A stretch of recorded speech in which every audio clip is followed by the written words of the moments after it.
আসসালামু আলাইকুম বন্ধুরা, আশা করি ভালো আছেন। আমরা জানি যে কম্পিউটারে কিবোর্ডে কিছু স্পেশাল কিছু কি থাকে যেগুলো আমরা সাধারণত প্রপারলি ইউজ করি না। তো সেগুলো হচ্ছে print, screen key, scroll lock, pause and break, insert, delete, end, home, page up, page down এবং এই পাশে আরেকটা কি আছে যে স্কেপ, ESC নামে যেটা আমরা চিনি। তো এই প্রপারলি এই কিগুলার ইউজ কিভাবে করতে হয় আমরা সাধারণত কিন্তু নর্মালি প্রপারলি এগুলার ইউজ করি না। তো স্পেশালি থ্যাঙ্কস ফর ইস্তেক ভাই, যার রিকোয়েস্টে এই ভিডিওটা আমার করা।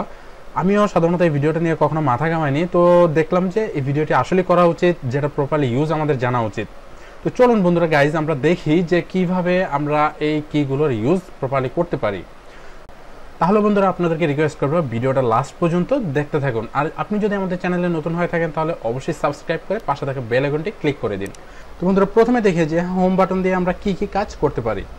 তো হোম বাটন দিয়ে আমরা যখন কোনো ইন্টারনেট ব্রাউজ করি, তখন আমরা যখন কোনো কিছুতে ব্রাউজ করি তখন দেখতে পাই যে আমরা স্ক্রল করে করে অনেক সময় ব্রাউজ করতে করতে নিচে চলে আসি। তখন যদি আমাদের একদম প্রথমে যাওয়ার প্রয়োজন পড়ে, তখন যদি আমরা হোম বাটনটা প্রেস করি, যখন আমরা হোম বাটন প্রেস করব তখন কিন্তু দেখতে পাবো একদম প্রথমে চলে আসছে। এটা দিয়ে আমরা সাধারণত এই কাজটাই করতে পারবো এখানে ইন্টারনেট ব্রাউজিংয়ে। অপরদিকে আমরা যখন ওয়ার্ডে লেখালেখির কাজ করব তখন কি কাজ করব, তখন আমাদের কার্সরটা যখন প্রথমে কিংবা মাঝখানে বা লাস্টে যেখানে থাকুক না কেন, তখন যখন আমরা হোম বাটন প্রেস করব তখন কিন্তু আমরা দেখতে পাবো যে কার্সরটা একদম ফার্স্টে চলে আসছে। তেমনিভাবে আমরা যে কোনো লাইনে যেখানে আমাদের কার্সরটা থাকুক না কেন, আমরা যখন হোম বাটনটা প্রেস করব তখন কিন্তু আমাদের কার্সরটা একদম ফার্স্টে চলে আসবে। তেমনিভাবে আমরা যখন কোনো পিডিএফ ফাইল ইউজ করব, পিডিএফ ফাইল যখন আমরা এখানে দেখতে পাচ্ছেন যে প্রথম 1 নাম্বার পেজটা আছে এখানে। তো আমরা যখন এটা পড়তে পড়তে একদম নিচে চলে যাব, স্ক্রল করে করে অনেক নিচে চলে যাব, তখন যদি আমাদের হঠাৎ করে প্রথম পেজে আসার প্রয়োজন পড়ে, তখন যদি আমরা হোম বাটনটা প্রেস করি তখন দেখতে পাবে যে একদম প্রথম পেজে চলে আসছে। এভাবে করে আমরা হোম বাটনের ইউজ প্রপারলি করতে পারবো। তো এবার চলে আসে যে আমরা ইন্ট বাটনে কিভাবে ইউজ করব। ইন্ট বাটনটা হচ্ছে হোম বাটনের সম্পূর্ণ উল্টো একটা দিক, যেটা দিয়ে আমরা হোম বাটন প্রথম পেজে চলে আসছি, সেম আমরা ইন্ট বাটন দিয়ে আমরা লাস্টের পেজে চলে যাব। তো ধরুন আমরা যখন পিডিএফ ফাইল ইউজ করব, তখন যদি আমরা প্রথম পেজে থাকি, তখন যদি আমাদের লাস্টের পেজে যাওয়ার প্রয়োজন পড়ে তখন জাস্ট ইন্ট বাটনে প্রেস করলে আমাদের একদম লাস্টের পেজে নিয়ে যাবে। সেমভাবে আমরা যখন ইন্টারনেট কোনো ব্রাউজ করব, তখন যদি আমরা ব্রাউজ করতে করতে প্রথম পেজে থাকি, ফার্স্টে থাকি, তখন আমরা যখন ইন্ট প্রেস করব তখন একদম পেজের লাস্টে নিয়ে যাবে। সেম এরকম। ওকে, তারপরে দেখাই যে আমরা ওয়ার্ডে কীভাবে এটা ইউজ করব। ওয়ার্ডে যখন আমাদের এটা প্রথমে কিংবা মাঝখানে যে কোনো জায়গায় থাকুক না কেন, তখন যখন আমরা ইন্ট প্রেস করব তখন কিন্তু এটা আমাদের লাইনের লাস্টে নিয়ে যাবে। তো এটা ছিল আমাদের ইন্ট বাটনের প্রপারলি ইউজ।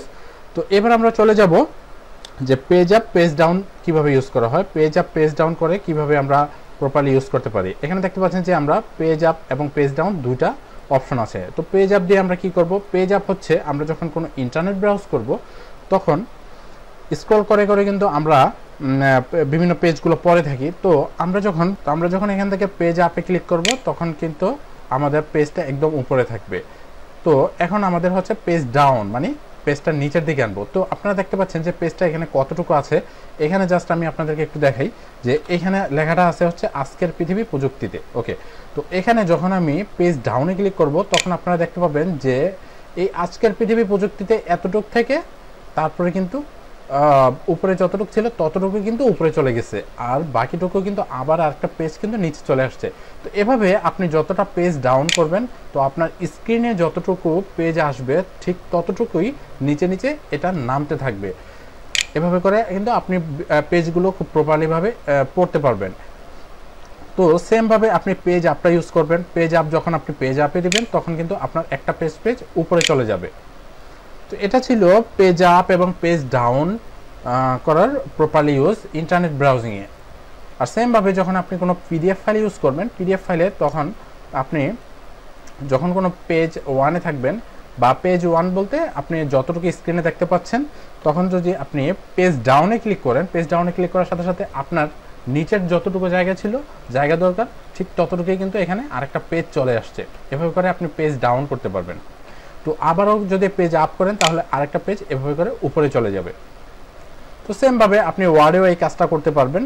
তো এভাবে করে পেজ আপ এবং পেজ ডাউন এগুলোর প্রপারলি ইউজ করতে পারবেন। ওকে, আমরা এবার চলে আসছি ইএসসি মানে স্কেপ বাটন দিয়ে আমরা কি কাজ করতে পারি। স্কেপ বাটন দিয়ে আমরা সাধারণত যে কাজগুলো করব সেটা আপনাদেরকে একটু প্র্যাকটিক্যালি দেখাচ্ছি। আমরা যখন মনিটরে কোনো মেনু বার ওপেন করব, তো ধরুন আমি এখানে ছোট একটা মেনু বার ওপেন করলাম, টাস্ক বার। তো এটাকে আমি যখন ক্লোজ করব তখন কিন্তু আমরা সাধারণত এখান থেকে ক্লোজ বাটন প্রেস করে তারপরে কিন্তু আমরা এটাকে ক্লোজ করে থাকি। তখন আমরা যদি এখান থেকে ইএসসি বাটনটাতে কিবোর্ডে ক্লিক করে থাকি তাহলে কিন্তু দেখতে পাবো যে এটা কিন্তু চলে যাবে। তো দেখুন এটা কিন্তু চলে গেছে। তো এভাবে করে আমরা ইএসসি বাটনটার স্কেপ বাটনটা ইউজ করতে পারি। ওকে বন্ধুরা, তারপর আসছি নাম্বার লকে অর্থাৎ নাম লক।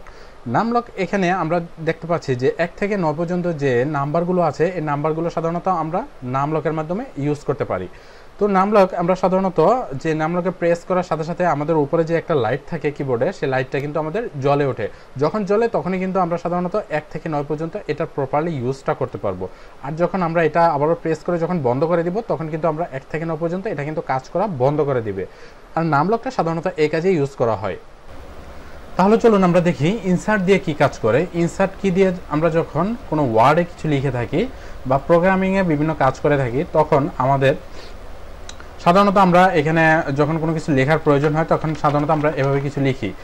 তো লিখলে আমরা সাধারণত দেখতে পাই যে সামনের লেখাগুলো কিন্তু আমার রিপ্লেস হয়ে গেছে। তো যখন আমি এখান থেকে কিবোর্ড থেকে লিখে যাচ্ছি তো দেখতে পাচ্ছেন যে এখানে লেখাগুলো কিন্তু আমরা রিপ্লেস হয়ে যাচ্ছে, রিপ্লেস হয়ে লেখাগুলো হচ্ছে, কারণ আমি এখান থেকে আগে ইনসার্ট বাটনটাকে প্রেস করে নিছি, সেই জন্য আমার এই লেখাগুলো কিন্তু রিপ্লেস হয়ে গেছে। তো যখন আমি আবার ইনসার্ট বাটনে প্রেস করব, তো এখন ইনসার্ট বাটনে আবার প্রেস করে দিলাম, তারপরে কিন্তু এখানে দেখতে পাবো যে সামনের লেখাগুলো কিন্তু আর রিপ্লেস হচ্ছে না।